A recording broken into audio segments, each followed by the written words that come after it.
football's huge. There's no doubting that. There's no questioning that. But a big moment in a game 7 in baseball, there's nothing like it. ESPN Joe Buck joining us right now as he's about to call his first game since 2021, right, Joe? And great to have you on. How you doing?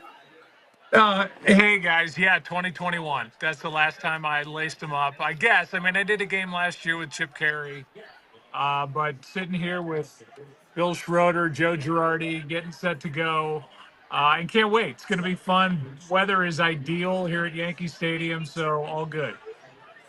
How nervous are you? How nervous are you? That's all I want to know. How nervous are you that Steve Horn is going to mess up the notes for you, and then you go in and you look at Steve and you're like, Steve, I haven't done a game in forever, and it's all your fault. Well, this is very insider information, but Steve Horn is sick and at home and not even here. So I don't have my security blanket with me today. So I'm flying blind. I think I'll be okay. But say a prayer for me, AJ. I know you're rooting for me. You're always in my corner. What does rust look like for an announcer? Because you talk about players, he hasn't been there for a year, got to get the rust off. Nobody actually knows what the rust is. What's the rust for you? Are you like, and he goes back for a deep pass. Wait, I mean, a deep fly ball? That's pretty much it. Yeah, I don't know. I guess just kind of tracking the ball from this seat. It's still the best seat in the house, and reading outfielders and trying to put my brain around where the runners are and, who could score and who's going to be held at third on base hits into the gap, whatever it is. I mean, this is part of my DNA. I'd like to think I'll get right back into it, but if I don't, then it's fine. I'm not auditioning for the job. That's great. That's great. You got the Yankees and Brewers coming up. Talk a little bit about both teams. What do you expect from them this year, and how you feel about their chances of getting to the playoffs and making a run? Yeah, I mean, 2 playoff teams from a year ago. Milwaukee just seems to find a way year after year. They've got a lot of good young players. Obviously, Jackson Churio is as good a young player as there is in the game. And the Brewers identified that fast and made sure that he was locked up into a contract extension before he got one hit in the big leagues.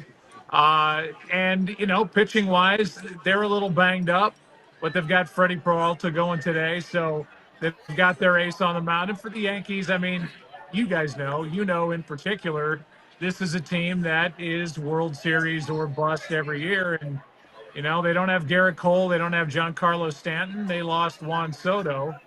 But they've added some pieces. We just got finished talking to Aaron Boone. He likes a lot of the young guys they've got.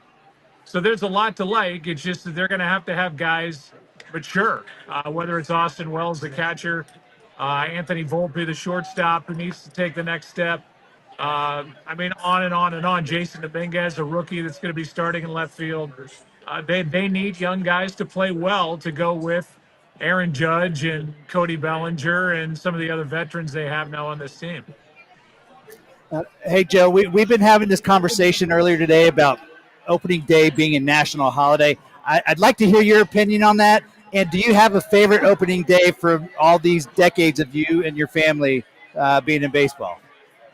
Yeah, I used to just love. I mean, in St. Louis, it is a holiday. I know it's not a national one, but from where I come from, it's a special day, and they have the Clydesdales going around the warning track, and I mean, it is as much pomp and circumstance as you're going to find anywhere in the country on opening day. That said, this is the year for the Cardinals where they're not expected to do much. So I'm interested to see how that opening day goes in St. Louis.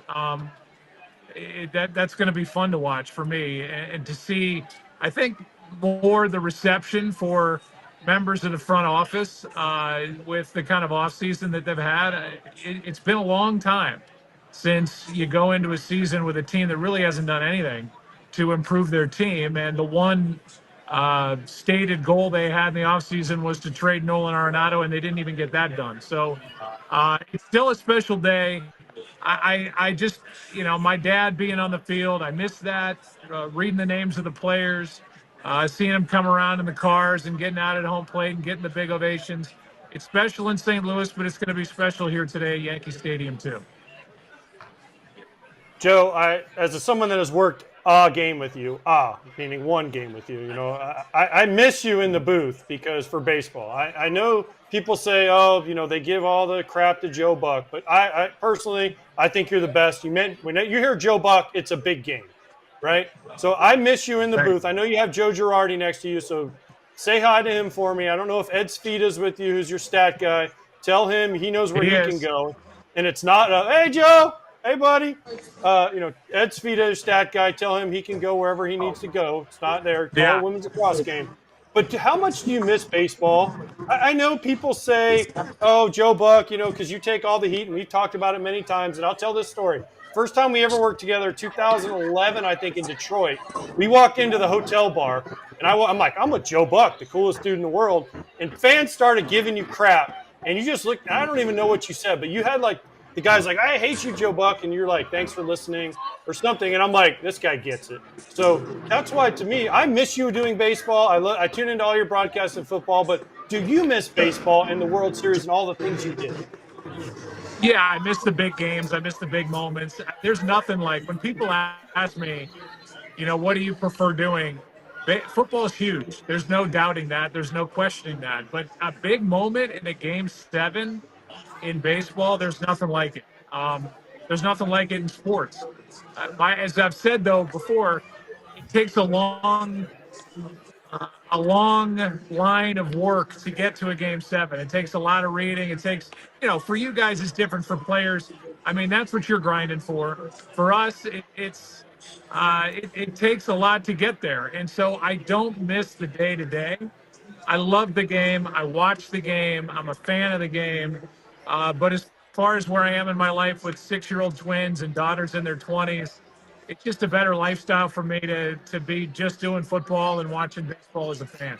So do I miss it? I miss that part of my life because I was a younger guy then, but I don't sit around wanting to do stuff that I'm not. I'm enjoying what I'm doing. More in a minute, but first, a quick word from our sponsor of this video. Hair thinning is very common, very frustrating problem that many men deal with. From stress and nutrition to hormones to lifestyle, so many internal factors affect what you see on the outside. Luckily, Nutrafol is here to help. Thinning hair is different for men and women, so a one-size-fits-all approach to their hair growth doesn't cut it. Nutrafol has multiple formulas for men and women that are tailored to different life stages and lifestyle factors. Nutrafol is the #1 dermatologist-recommended hair growth supplement brand trusted by over 1.5 million people. See thicker, stronger, faster-growing hair with less shedding in just 3 to 6 months with Nutrafol. Start your hair growth journey with Nutrafol. For a limited time, Nutrafol is offering our listeners $10 off your first month subscription and free shipping when you go to Nutrafol.com and enter the promo code FOUL. Find out why over 4,500 healthcare professionals and stylists recommend Nutrafol for healthier hair. Nutrafol.com, spelled Nutrafol.com, promo code FOUL. And now back to the video. Since you've been out, is there any big calls that you've heard that you kind of get chills, or you go, that's memorable? I know it's only been a few years. Yeah, no, as far as guys doing it now, yeah, I mean, I think Joe Davis's big game, big calls are as good as anybody's ever done it. And his call of Freddie Freeman's grand slam in Game 1 of the World Series. Cortez delivers. Freeman hits the ball to right field. She is gone! Gibby, meet Freddie. Game 1 of the World Series. I texted him right after. He and I talked on the phone the next day. The directing by Matt Gangle, the Fox director, I thought the whole thing was like a movie, and it's happening in live, real life, and I was blown away. And so I know how hard those moments are. I know how fun those moments are, and I think Joe's done an unbelievable job, and I couldn't be more proud of him. So I don't miss that stuff, really. I mean, I did a lot of it. And I feel like my work can stand on its own, and it was time really to let somebody else get in there and do it. Joe, you can't come back, okay? You can't. I miss you, but you can't. Quit trying to suck up to Gangle and Zager and all these guys, right? You cast your chips in. You cast your chips in. You know, as much as I'd love to work with you, you're out. Once you're out, sorry. you're out. I know. That's fine. The game moves on. Life moves on. True. True. I think you're doing okay, though. I think you've done okay. Just a quick look at MLB versus NFL. Obviously, you're calling NFL games now. Is there something that stands out about one or the other that they're doing better or worse than the other? And obviously, we just came off, I would say hysteria in Japan for Shohei Ohtani and the Dodgers out there. So it's weird. It's like MLB's bigger in Japan. Obviously, NFL is America's sport right now. Yeah, I think, well, obviously the NFL does a lot of things right. What was always a huge difference for me, especially in October, is when I was going back and forth between the two, was the pitch clock. When you've got a play clock in football and you can kind of gear yourself for the next snap, it's kind of an advantage for the play-by-play guy. This will be my first full game doing a game with the pitch clock, and we've got two analysts here, so I'm anxious. I think the pitch clock has been great. I'm a big fan of it. I'm a fan of it as just a fan on the couch, and I think I'll be a fan of it as the play-by-play guy. But that's something new for me. I think, like you say, I mean, the marketing for baseball in Asia has been amazing. Those two games were fun to watch. And it's still a very big international game. The NFL is getting there as well. But baseball on opening day, this is special. And if I could I don't know if I can turn the camera on or not. Probably won't. It'll mess the whole thing up. But I mean, it is crystal clear. The stadium is just perfect. And this place will be packed, rooting on the Yankees, trying to beat the Brewers, and I can't wait to watch it. Well, Joe, we're excited to listen. Thanks for joining us from the booth. Means a lot to us and obviously to the fans. Have a great call. All right, guys. Thank you. Thanks for having me. Hey, everybody. Be sure to like and subscribe for more content.